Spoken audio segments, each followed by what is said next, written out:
से एक बात कहूं, आप लोग भी मरने से पहले सही सही बंटवारा करके जाओ। आजकल किसी की नियत का ठिकाना नहीं, कब भाई की नियत बिगड़ जाए, कब छोटे भाई की, कब बड़े भाई की नियत बिगड़ जाए, कब किसकी नियत बिगड़ जाए, कोई भरोसा नहीं। आजकल आप खून के रिश्तों पर भी भरोसा नहीं कर सकते। खून के रिश्तों में ही आज सबसे ज्यादा कचहरी में कोर्ट केस, भाई भाइयों के ज्यादा केस चल रहे हैं। हाँ या ना? क्या भरोसा, किसका भरोसा? आज एक मैया मेरे पास आई। मैया ने कहा कि मेरे पति, सुनो बिल्कुल सही बात है और आप लोग इन बातों से सीख लो। मुझे कोई भी नई बात समझ में आती आपको बता देता हूं ताकि आपका नॉलेज बढ़ जाए। एक मैया मेरे पास आई, कहा महाराज जी मेरे पति की मृत्यु हो गई है, मेरे 2 बेटे हैं। हुआ क्या कि मेरे पति ने मरने से पहले अपने दोनों बेटों का बंटवारा कर दिया। मरने से पहले बाप ने बेटों का, बड़े बेटे को घर बना के दे दिया, बड़े बेटे को काम आम दे दिया, फैक्ट्री खुलवा दी, और छोटे बेटे को भी घर दे दिया। लेकिन हुआ क्या कि बड़े बेटे को तो घर दे दिया, छोटे बेटे को हम जिस पर रहते हैं वो घर वसीयतनामा मेरे पति ने ये लिख दिया कि जब तक मैं जिंदा हूं तो ये घर मेरा, मेरे मरने के बाद ये घर मेरी पत्नी का, और पत्नी के मर जाने के बाद ये घर छोटे बेटे का। क्योंकि बड़े बेटे को दे चुके, अब छोटे बेटे को देना है तो छोटे बेटे के नाम लिख दिया। लेकिन लिखा ही कागज में, साइन किया, और वो उनको कैंसर था, वो मर गए। उसको रजिस्टर्ड नहीं करवा पाए, उस कागज को क्या नहीं करवा पाए, रजिस्टर्ड नहीं करवा पाए। तो अब बड़े बेटे ने क्या बोला कि ये घर बाप के नाम था तो ये मुझे भी चाहिए। अब बड़ा बेटा बदल गया, बाप मर गया और रजिस्टर्ड कागज हुआ नहीं। और सरकार कहती है, कानून कहता है कि बाप की संपत्ति पर दोनों बच्चों का हक होगा। तो बाप तो मरने से पहले बांट गया, लेकिन अब बड़ा भाई बेईमान हो गया छोटे भाई के साथ कि नहीं, अब ये जो घर है 200 गज का, इसमें मुझे भी हिस्सा चाहिए। जबकि 200 गज का बाप बड़े को बनवा दिया कि ये तेरा, ये वाला। लेकिन वो केवल सोचिए, आज के जमाने में भाई भी भाई से मौका मिलते ही खंजर चालू हो जाता है साहब। मौका मिलते ही भाई हो चाहे जमाना हो। आजकल पैसा इतना अधिक, लालच इतना छा गया है कि आदमी भाई को भी खंजर मारने में पीछे नहीं हटता। वो ये नहीं देख रहा कि बाप बांट गया है और बाप की इच्छा है, लिख के गया है, साइन है, अंगूठा है, रजिस्टर्ड नहीं है, बस कागज। इसलिए आपसे कहता हूं, मरने के पहले बच्चों का ठीक ठीक बंटवारा कर दो, तुम्हारे मरने के बाद तुम्हारे घर महाभारत ना हो। क्योंकि तुम नहीं बांटोगे ठीक से, और वो आदमी भी मरने के दिन के लिए बैठा रहा लिखने के लिए। अब तुम तो मर गए, अब तुम्हारे बच्चे लड़ रहे हैं। अब कोर्ट में केस लड़ते रहो, जितने का प्लॉट है उससे ज्यादा तो कोर्ट कचहरी में पैसा बर्बाद होना है। बोलो हाँ। इसलिए मरने से पहले ठीक ठीक बंटवारा कर देना चाहिए। बंटवारा प्रकृति का नियम है, नहीं बांटोगे तुम्हारे बच्चे लड़के मर जाएंगे। कितना समझाओ, बंटवारा तो राम और शत्रुघ्न के बीच में भी हुआ है, ये इतिहास साक्षी है कि नहीं? बंटवारा राम लक्ष्मण के बीच में भी हुआ है। लक्ष्मण जी ने नहीं छोड़ा राम का साथ, वो अलग विषय है, पर बांटा गया है उनका भी हिस्सा। लखनऊ लक्ष्मण जी को मिली, मथुरा शत्रुघ्न जी को मिली। अयोध्या के राजा राम हैं। शत्रुघ्न जी कहाँ के राजा थे? मथुरा के। ये मथुरा में लवणासुर को मार के यहां राजा बने। एक राक्षस था, लवणासुर नाम था शायद, हैं? उसको शत्रुघ्न जी मारने यहां आए थे मथुरा। बात समझ में आई? तो बंटवारा तो होगा, लव कुश का भी बंटवारा हुआ, नहीं हुआ? पढ़ो रघुवंशम, सब मिलेगा आपको। किसको कहां का राजा बनाया गया, सब कुछ रघुवंशम में है। महाकवि कालिदास जी ने रघुवंशम महाकाव्य लिखा है राम जी पर। सबका बंटवारा, कहां किसको कहां का राजा बनाया गया, सब वर्णित है। बस हम आपको इतनी सी बात ये समझा रहे हैं कि लड़ाई झगड़ा करके अलग होने से बेहतर है प्यार मोहब्बत से। रोटी पानी अलग कर लो, कमाई धमाई अलग कर लो, पर प्यार से रहो साथ में।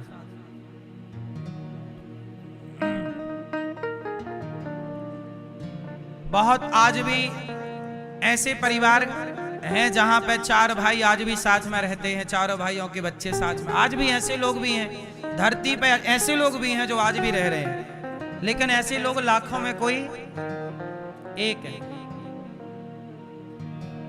वो तो भगवान की बड़ी कृपा है कि आपके जीवन में राम लक्ष्मण की रहे बंटवारा हो गया, पर रहे संग साथ में, अलग कोई नहीं हुआ। लक्ष्मण जी भी और शत्रुघ्न जी भी यहाँ रहते जरूर थे, लेकिन रोते थे राम की याद में, चले जाते थे बीच बीच में। फिर राम जी समझा बुझा के भेजते कि नहीं, वहां का राज्य खाली है और आपका रहना वहां जरूरी है, प्रजा को आपकी जरूरत है। पर लक्ष्मण शत्रुघ्न जी का मन नहीं लगता।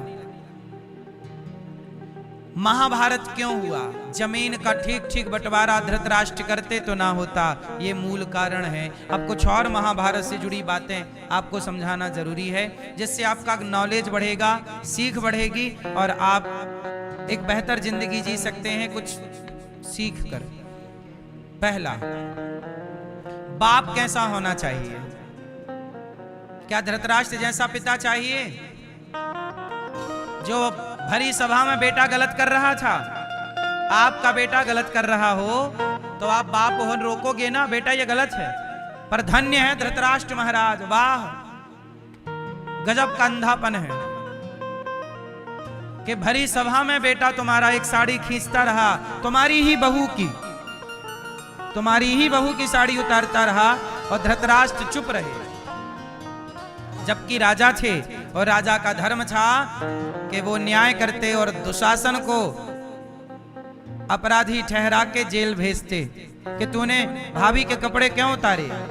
दुर्योधन, तूने भाभी के कपड़े उतारने की आज्ञा कैसे दी? अधर्म होता रहा और राजा तमाशा देखता रहा, क्योंकि राजा अंधा है। और राजा अंधा नहीं है, यहां एक बाप अंधा हो गया पुत्र के मोह में। आप लोग भी पुत्र के मोह में इतने अंधे ना हो जाइए। बेटे से प्यार करना अच्छी बात है, पर बेटे के प्यार में अंधा होना अच्छी बात नहीं है। तुम्हारा बेटा सही है तो अच्छा है, वो गलत है तो समझाओ, और नहीं माने तो गलत का साथ छोड़ देना चाहिए। नीति यही कहती है। पर दुर्योधन पुत्र का मोह इतना था कि भरी सभा में दुर्योधन जैसे बेटा नारी का अपमान करते रहे और धृतराष्ट्र तमाशा, राजा होकर तमाशा देखते। राजा थे इसलिए अपराध बड़ा धृतराष्ट्र का, बड़ा अपराध राजा का होगा क्योंकि राजा है। तो पहले अपराधी कौन है इस महाभारत के? जोर से, धृतराष्ट्र। दूसरे अपराधी भीष्म पितामह। चलो धृतराष्ट्र तो अंधे हैं, पर आप तो अंधे नहीं हैं पितामह, आपकी तो आंखें हैं, सूझबूझ है, ताकत है। आपके बाणों का सामना कोई नहीं कर सकता, आपके सामने कोई खड़ा नहीं हो सकता। पर पितामह चुपचाप देख रहे हैं द्रौपदी की साड़ी उतरते हुए। क्यों देख रहे हो पितामह? क्या मजबूरी है आपकी? क्या मजबूरी है? आज भी समाज में कुछ लोग पितामह जैसे होते हैं, जानते हैं कि ये गलत है, फिर भी चुपचाप रहेंगे। तुम्हारे चुप रहने से खतरा टल नहीं जाता, खतरा और बढ़ जाता है।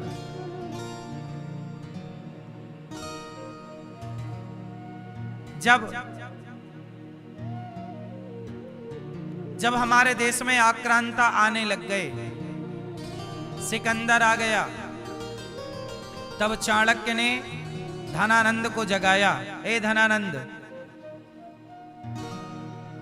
दुश्मन आ गए हैं, आक्रांत आ गए हैं, अब भारत हमारा सुरक्षित नहीं है। तुम ताकतवर राजा हो, सेना तैयार करो और विदेशी आक्रांताओं को भगाओ।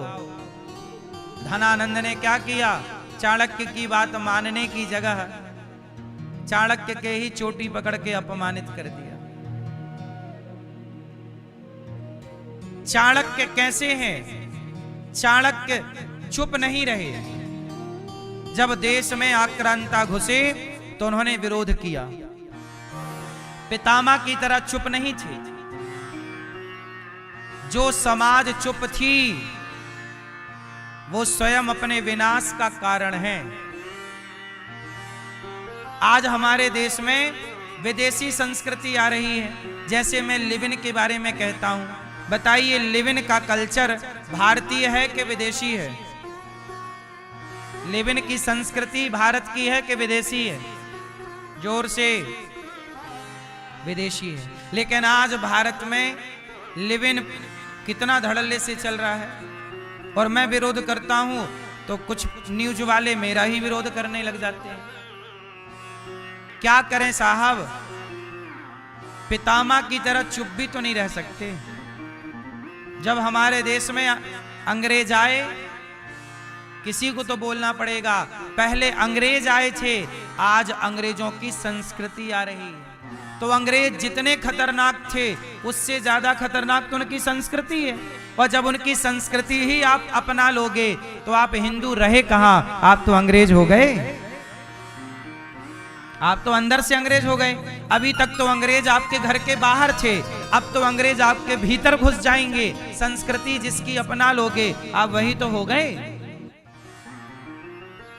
हाँ या ना? आपका बदलाव कहां से स्टार्ट होता है? बाहर से कि भीतर से?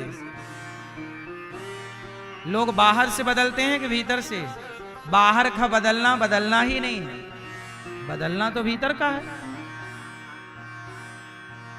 अंग्रेजों की संस्कृति, अंग्रेजों के संस्कार अपनाओगे, आप अंग्रेज हो जाओगे, फिर आप भारतीय रहे कहां? इसलिए मेरी मां, पितामह दोषी हैं। क्यों दोषी हैं? चुप रहे। इसलिए जहां समाज पर गलत बात हो, गलत हो, वहां आपको बोलना चाहिए। लेकिन आज हमारा समाज हिंदू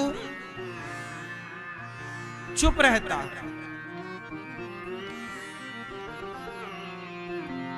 हिंदुओं पर अत्याचार हुआ, कश्मीर से हिंदू खदेड़े गए थे। बोलो हां। अधिकतर हिंदू चुप रहे। तुमने अपने हिंदुओं का भी तो साथ नहीं दिया। आज तक खदेड़े गए हिंदू कश्मीर में पुनर्स्थापित नहीं किए गए। आज तक नहीं बस पाए। उनकी बहन बेटियों की इज्जत लूटी गई। कहां उनको सम्मान मिला?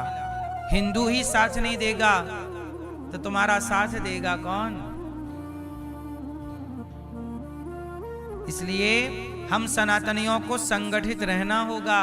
यदि नहीं रहे तो परिणाम बुरा होगा। इसलिए बोलना चाहिए, गलत के खिलाफ खड़े होना चाहिए, सही का पक्ष लेना चाहिए। गलत का साथ मत देना, सही का साथ देना। कश्मीर में हिंदुओं के साथ सही हुआ था कि गलत हुआ था? बोलो, गलत हुआ। लेकिन कौन बोला?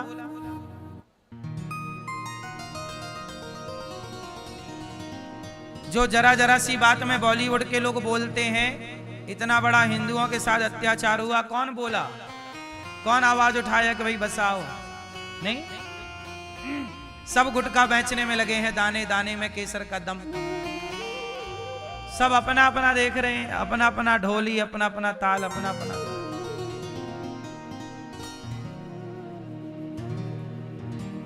अभी बांग्लादेश में एक दीपू नाम के हिंदू को जला दिया गया, दीपू दास को जिंदा जला दिया। कौन बोला? उन लोगों ने कहां बोला जिन लोगों को बोलना चाहिए था, क्योंकि ये हिंदुओं से प्यार नहीं करते। अभी मैंने सुना कि कोई बांग्लादेश का क्रिकेटर था, उसे भारत के किसी एक व्यक्ति ने खरीद लिया। जिन हिंदुओं को बांग्लादेश में जिंदा जलाया जा रहा हो, उन देश के क्रिकेटरों को आप क्यों खरीदते हैं भाई? क्या ये धर्म है? क्या जान कीमती है कि खेल कीमती है? जिंदगी बड़ी है कि खेल बड़ा है? अरे जिंदगी रहेगी तो ऐसे खेल तो होते रहेंगे। पहले हिंदुओं की सुरक्षा की गारंटी ले लेते कि भाई साहब हम आपको खरीदेंगे, करोड़ों देंगे। अब देखो हिंदुओं के बीच में पिक्चरें बना के और हिंदुओं के द्वारा कमाया गया पैसा कहां भेज रहे हैं? उन बांग्लादेशियों को दे रहे हैं जो हिंदुओं को जिंदा जला रहे हैं। तो इनका दिल तो उनके लिए धड़क रहा है, और आपको केवल उनको दे रहे हैं पैसा, और आपको दे रहे हैं गुटखा, दाने दाने में केसर कदम, खाओ और मरो। आप लोगों को यह षड्यंत्र समझ में नहीं आता इन लोगों का? क्यों भैया नहीं आता ना?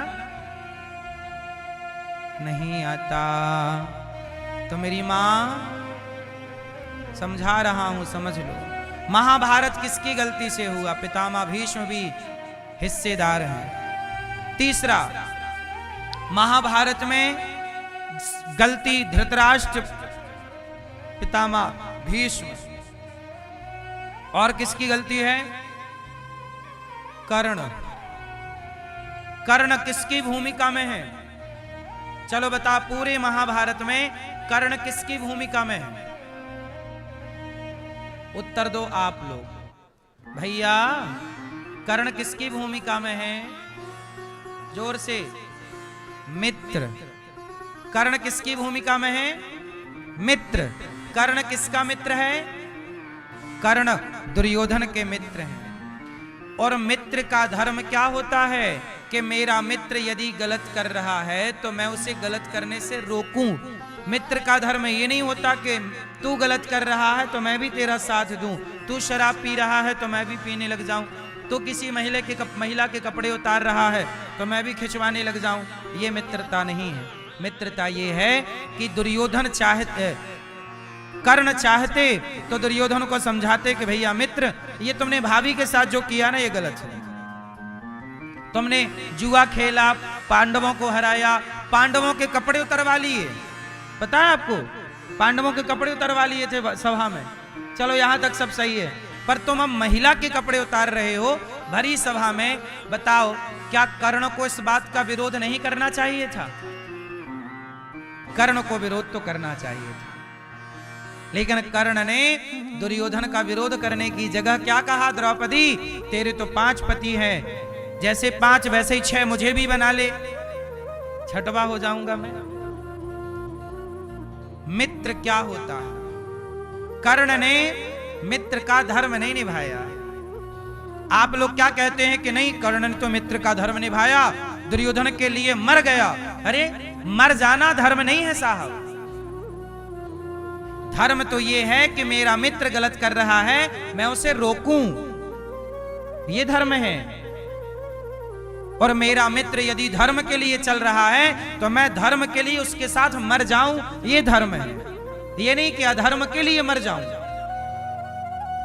मित्र को रोकिए कि भाई तू शराब पी रहा गलत है, तू कपड़े उतार रहा किसी महिला के गलत है, तू जुआ खेल रहा धर्म से गलत है मित्र, ये गलत है। कहां रोका? इसलिए मित्र कैसा होना चाहिए? कर्ण जैसा कदापि नहीं होना चाहिए।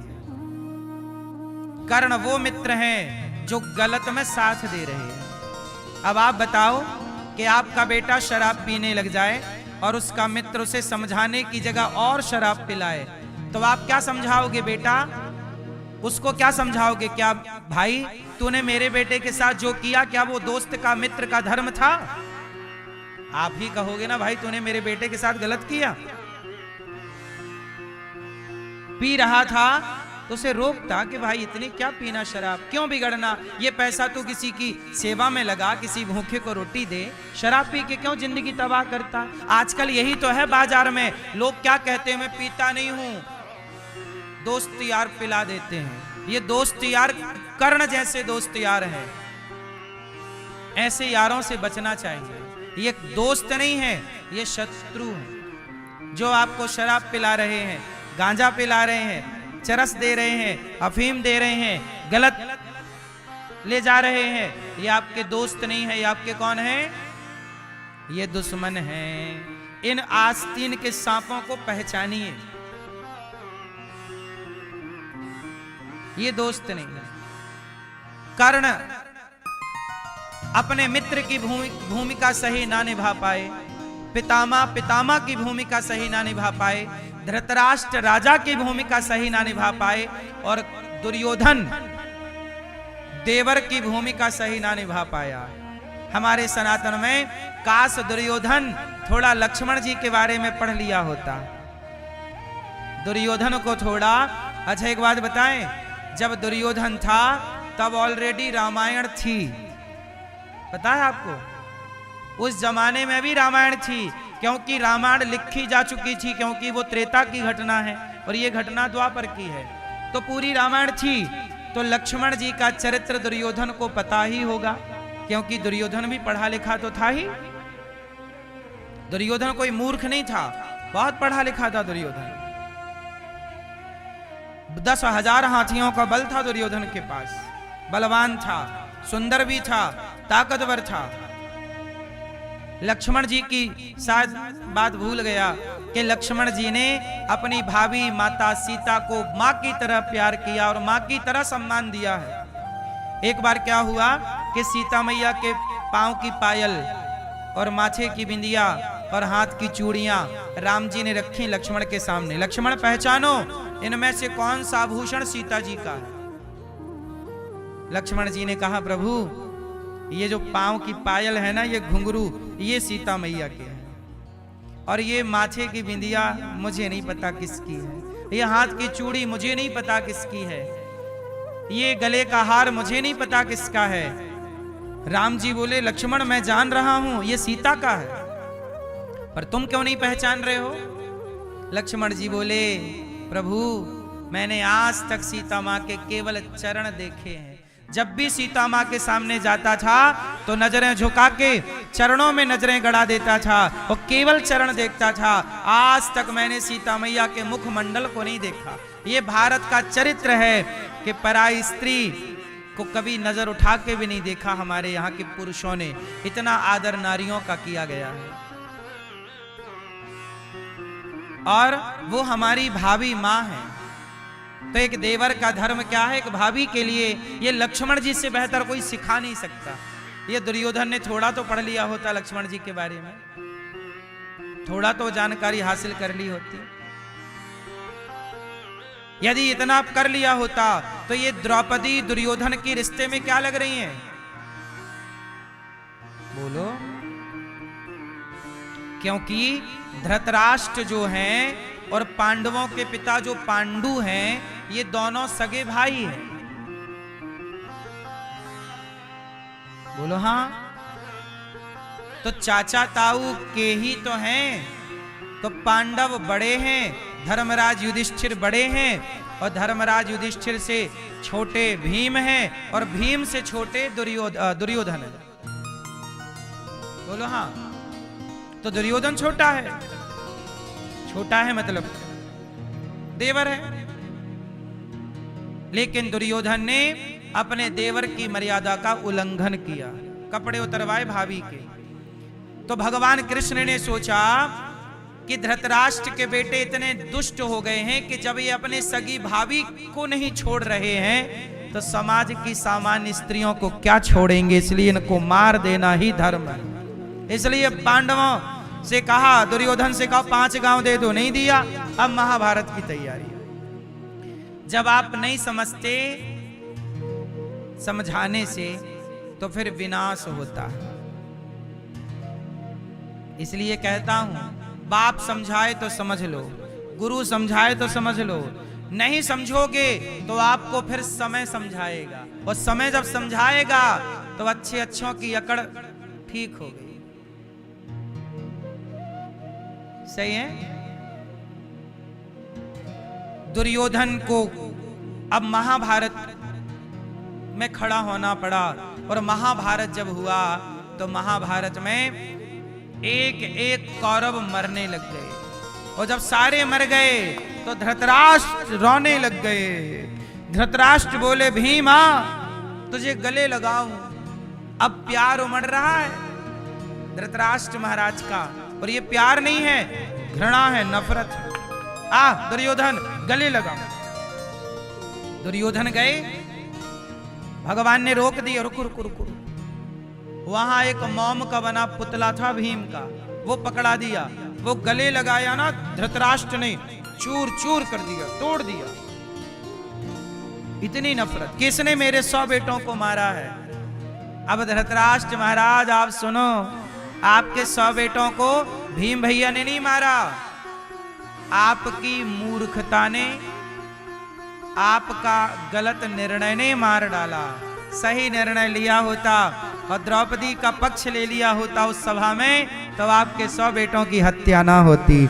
आप ही हत्यारे हैं अपने बेटों के। अब आप दोष किसे भी दीजिए। राम न मारे काहू को, पापी नहीं आराम, आप पैसे मर जाते हैं कर कर खोटे काम। हर व्यक्ति अपने पाप से मरता है, अपनी करनी से मरता है, और दोष लगाता है किसी और को। काल ही कर्म ही ईश्वर ही, मिथ्या दोष लगाए। अब आप लगाते रहिए दोष कि भीम दोषी है। वो गांधारी भी गजब कह रही है कृष्ण दोषी। गांधारी मां क्या बोल रही है, कौन दोषी है? कृष्ण दोषी है। क्यों? क्योंकि कृष्ण चाहते तो महाभारत ना होता। भगवान बोले, मां मैं गया तो था, कहां माना तेरा बेटा। अपने बेटे की गलती नहीं दिख रही है माता को, क्योंकि माता की आंखों में तो पट्टी बंधी है ना। मां ऐसी ना हो, ऐसी मां भी ना हो जिसकी आंखों में पट्टी बंधी हो। मां गांधारी जैसी ना हो, बाप धृतराष्ट्र जैसा ना हो, मित्र कर्ण जैसा ना हो, मामा शकुनी जैसा ना हो। बोलो हाँ।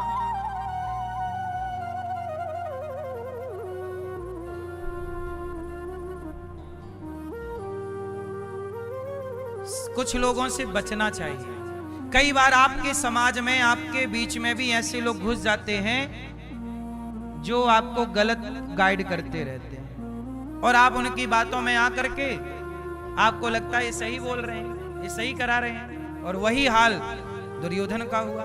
गांधारी मां क्या कह रही है कि कन्हैया तुमने मेरे बच्चों को मरवा दिया। अब बताओ कृष्ण ने मरवाया क्या?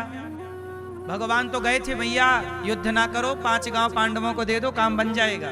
नहीं, मैं नहीं दूंगा।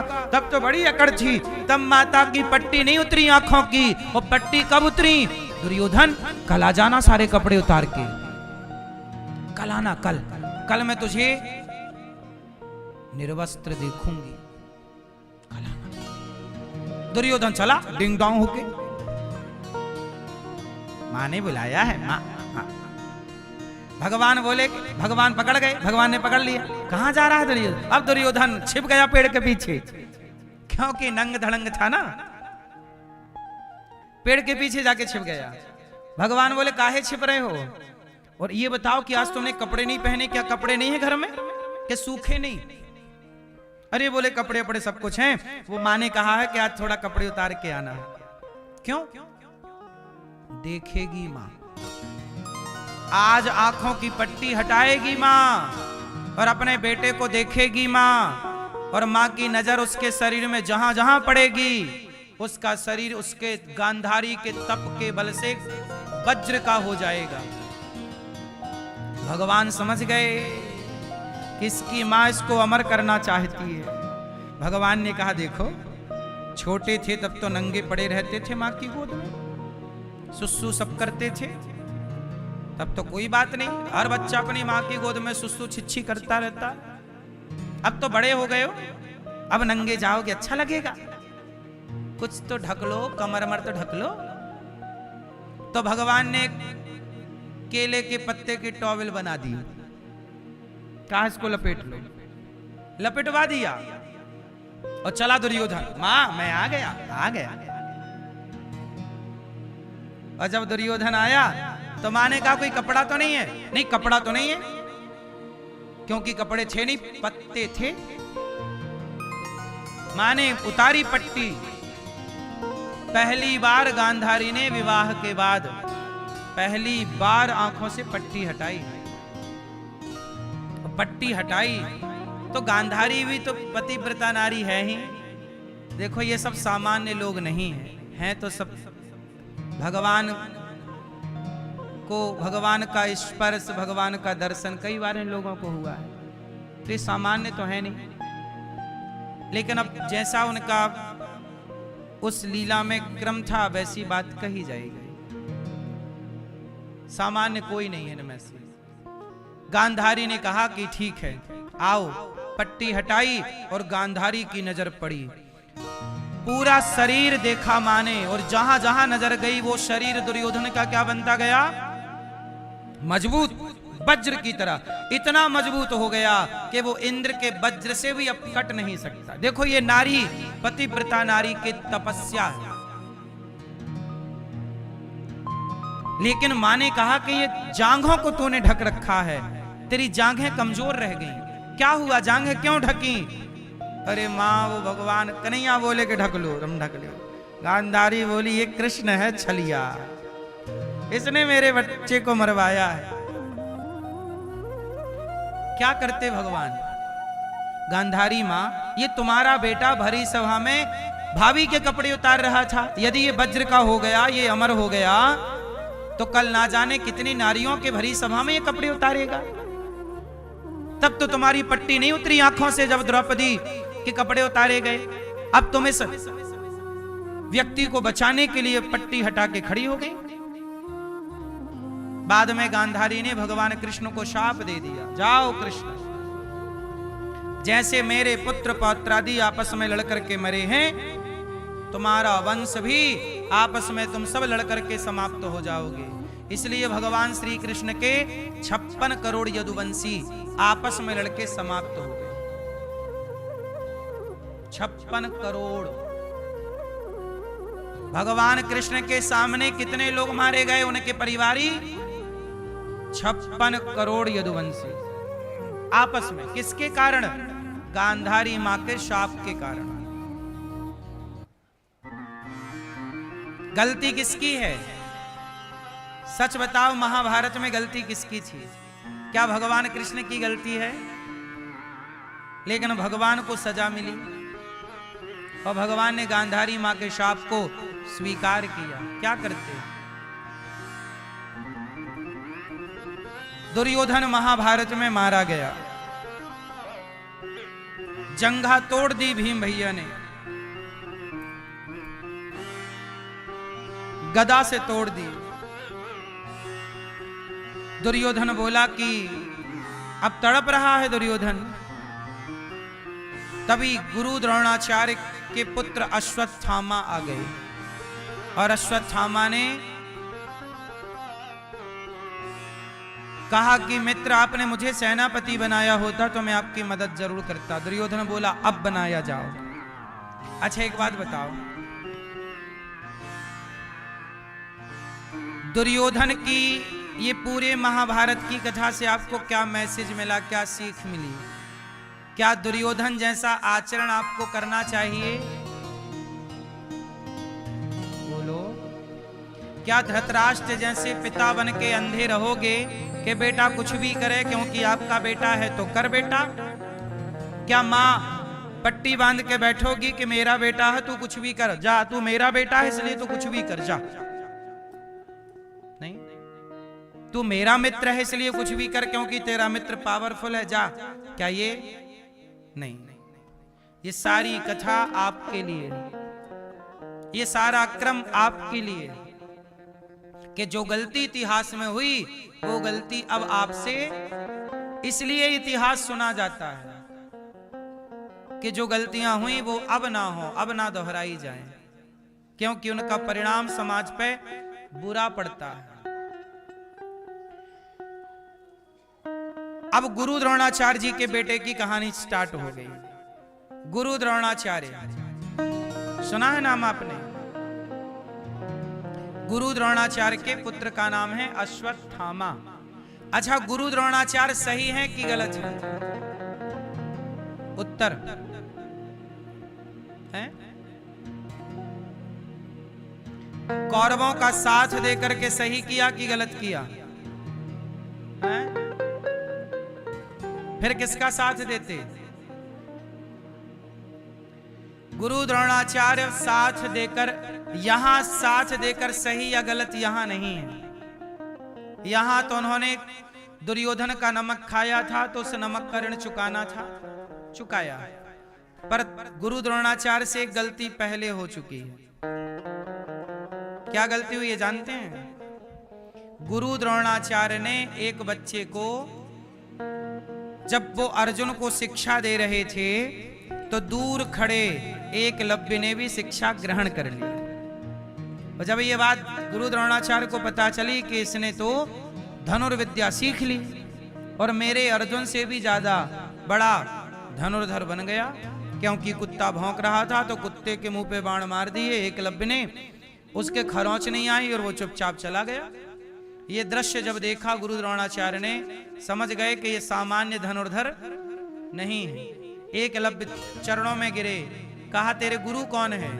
एकलव्य ने कहा गुरुजी आप मेरे गुरु हैं। आपने मुझे डायरेक्ट तो ज्ञान दिया नहीं, पर मैंने दूर खड़े होके आपके ज्ञान को ग्रहण किया और दूर से आपकी विद्या सीख ली। सोचो कितना मेधावी छात्र था कि दूर से सीख लिया। बोलो हाँ। लेकिन गुरु द्रोणाचार्य ने क्या किया? कहा कि चल एक काम कर, तू अपना अंगूठा दे दे। अब मुझे एक बात बताइए कि क्या ये गुरु का धर्म है कि वो अपने शिष्य से अंगूठा इसलिए मांग ले कि तू मेरे सिखाए अर्जुन शिष्य से आगे ना निकल जाए? बोलो, क्या ये गुरु द्रोणाचार्य का धर्म था कि अपने शिष्य से अंगूठा मांग के उसको अपाहिज कर देना? गलत था ना? गुरु का धर्म ये नहीं है। गुरु को प्रसन्न होना चाहिए अपने हर शिष्य से। गुरु भेदभाव करेगा तो दुनिया क्या करेगी? इसलिए गुरु द्रोणाचार्य जिस पद पर हैं वहां रहकर उन्होंने घोर अपराध कर दिया, और जब अपराध किया तो गुरु द्रोणाचार्य को उसकी सजा मिली। क्या सजा मिली? धोखे से एकलव्य का अंगूठा मांगा तो धोखे से इनकी भी गर्दन कट गई। महाभारत में भगवान कृष्ण ने एक झूठ फैला दिया। अच्छा एक बात बताओ, झूठ बोलना पाप है कि पुण्य है? मैया, ओ मैया, पीछे वाली मैया, सो तो नहीं गई मेरी मां?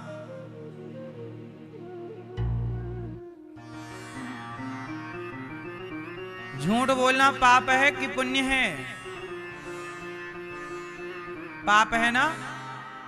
अच्छा एक बात बताओ, यदि झूठ बोलना पाप है तो भगवान श्री कृष्ण ने क्यों कहा कि धर्मराज युधिष्ठिर कह दो कि अश्वत्थामा मारा गया? महाभारत में एक झूठ फैलाया गया ना कि अश्वत्थामा जबकि अश्वत्थामा नहीं मारा गया था। तो बताओ, भगवान कृष्ण कह रहे हैं कि कह दो कि मारा गया।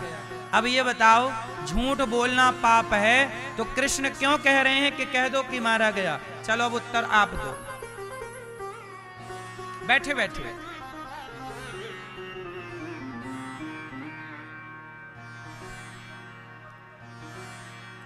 हाँ, क्योंकि उस समय गुरु द्रोणाचार्य निर्दोष सेना को मार रहे थे। उस समय गुरु द्रोणाचार्य निर्दोष सेना को, खड़ी सेना को मार रहे थे। सेना कैसे युद्ध करती है? आधी सेना युद्ध करती है, आधी रेस्ट करती है। और जब आधी थक जाती है तो वो जाके रेस्ट करने लगती है, और जो खड़ी थी अब वो युद्ध कर, दो भागों में युद्ध। बात समझ में आई? आधी सेना रेस्ट करेगी, आधी युद्ध करेगी। और युद्ध करने वाली थक जाएगी तो रेस्ट करने लग जाएगी, और रेस्ट वाली जाके, ऐसे युद्ध होते थे, आज भी ऐसे ही होता। सारे लोग एक साथ थोड़ी लड़ सकते हैं, क्रम बाई क्रम। तो जो खड़ी सेना थी, जो रेस्ट कर रहे थे, रेस्ट वाले शिविरों में गुरु द्रोणाचार्य अंधाधुंध फायरिंग कर रहे थे, अर्थात बाण चला रहे थे। भगवान बोले कि ये तो मार डालेंगे सब सेना को। भगवान बोले कि ये तो हजारों सेना मार डालेंगे।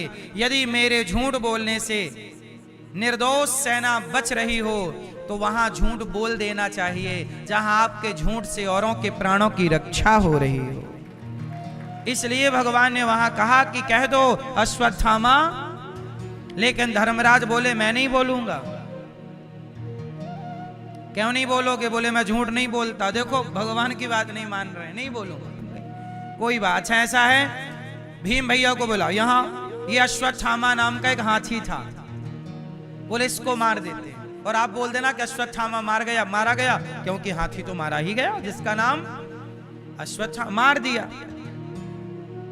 अब हवा फैलाई कि अश्वत्थामा मारा गया महाभारत में। तो गुरु द्रोणाचार्य ने सुना मारा गया, तो धर्मराज से पूछा क्यों धर्मराज तुम बताओ।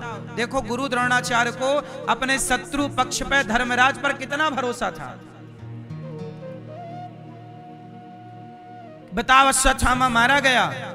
तो धर्मराज ने कहा अश्वत्थामा मारा गया, नरोवा कुंजरोवा, वो हाथी था कि नर था वो आप पता लगाओ। वो नरोवा कुंजरोवा बोलते तब तक भगवान कृष्ण ने शंख बजा दिया। वो बात सुनाई नहीं पड़ी गुरु द्रोणाचार्य को, और उन्होंने धनुष छोड़ दिया।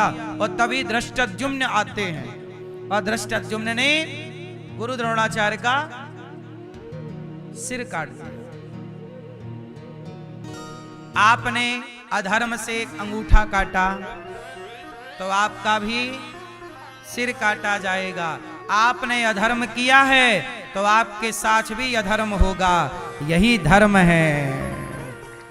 अधर्म अधर्म धर्म हो जाता है। माइनस माइनस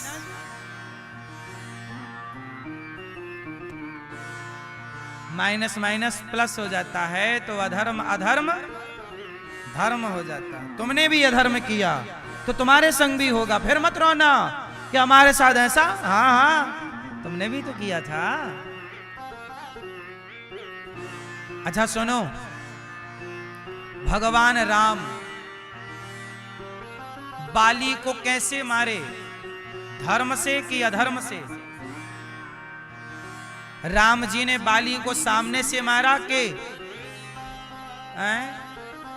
क्यों मारा?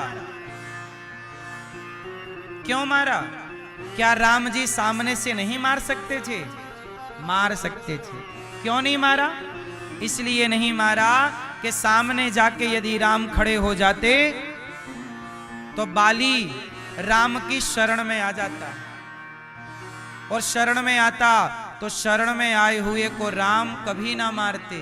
और कभी ना मारते तो राम जी ने सुग्रीव को वचन दे दिया था कि सुन सुग्रीव मारी हूं बालहि एक ही बाण, ब्रह्म रुद्र शरणागत गए ना उबरी ही प्राण।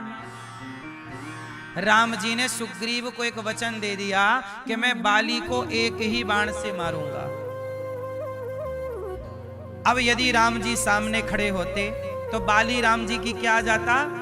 शरण में। और शरण में आता तो शरण में आए हुए को भी राम जी नहीं मारते, और नहीं मारते तो सुग्रीव क्या कहता, अच्छा आपने मुझे कहा था कि बाली को मार दूंगा, पर बाली से तो आपने दोस्ती कर ली, आपने मुझे धोखा दे दिया। अच्छा, राम जी ने सुग्रीव को क्या कह दिया था, मित्र। क्या कह दिया था, मित्र। और यदि राम जी बाली को ना मारते तो मित्र को दिया गया वचन टूट जाता, फिर राम जी पर धोखा देने का आरोप सुग्रीव लगाता कि आपने मुझसे कहा था बाली को मारूंगा, पर आपने तो उसे नहीं मारा, आपने मुझे धोखा दिया है। और राम पर क्या कलंक लग जाता, जोर से मैया, क्या कलंक लगता राम जी पर, मैया। जू जू जू जू जू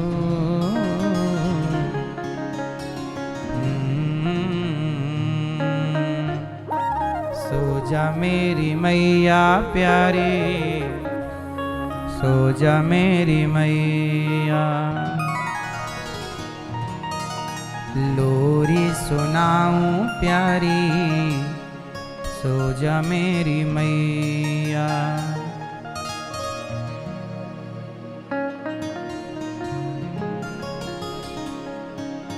नींद आए तो बताना, हम लोरी सुना देंगे आपको, इतनी बड़ी।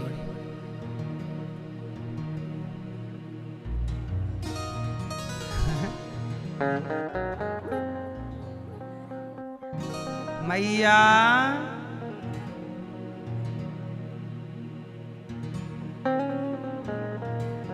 भगवान दुर्योधन बाली खड़ा है और पीछे से राम जी ने बाण चलाया।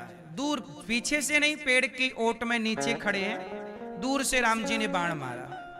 क्यों मारा, सामने से मारते नहीं, सामने से मारते शरण में आ जाता, फिर मैं नहीं मारता तो वो सुग्रीव बोलता कि धोखा दे दिया, इसलिए राम जी ने मार दिया। अच्छा, बाली बोला कि आपने मुझे क्यों मारा, कारण कवन नाच मुहि मारा, मैं वैरी सुग्रीव प्यारा, क्यों मारा। तो राम जी ने क्या कहा कि तूने अपने भाई की पत्नी को अपहरण करके रखा है, सुग्रीव की पत्नी को तूने अपनी पत्नी की तरह रखा है। चल बता, छोटे भाई की पत्नी रिश्ते में क्या लगती है, छोटे भाई की पत्नी आपके रिश्ते में क्या लगी, बड़ा भाई। बड़ा भाई, बड़ा भाई छोटे भाई की पत्नी को क्या मानता है, हैं? अनुज बधू भगनी सुत नारी, सुन सठ कन्या सम ऐचारी, इन्हीं को दृष्टि विलोकय जोई, ताही बधे कछु पाप न होई। सुन सुन, छोटे भाई, छोटा भाई पुत्र की तरह होता है, और छोटे भाई की पत्नी पुत्री बेटी की तरह है। तो तेरे छोटे भाई सुग्रीव की पत्नी तेरी बेटी की तरह है, और तूने अपनी बेटी की तरह उसे तूने पत्नी की तरह रखा है। बोल, ये धर्म है? तो बाली बोला, मैं तो बंदर हूं, मैं तो बंदर हूं। भगवान बोले, तू सामान्य बंदर नहीं है, बंदर का रूप है, तू बंदर नहीं है, तू देवताओं के अंश से पैदा हुआ है। यदि तू बंदर होता तो बंदर कहीं का राजा नहीं होता, तू किष्किंधा का राजा है, इसलिए तू सामान्य बंदर नहीं है। और राजा है तो न्याय करना सीख। तूने छोटे भाई की पत्नी के साथ न्याय नहीं किया, अन्याय किया, और तुझ जैसे अन्यायी राजा को मारना ही धर्म है। चाहे आगे से मारो, चाहे पीछे से मारो, बस मारो। यही नीति है भगवान कृष्ण की, यही नीति है राम की। इसलिए मेरी माँ, हम गुलाम क्यों बन गए मुगलों के, अंग्रेजों के? क्योंकि हमने धर्म नहीं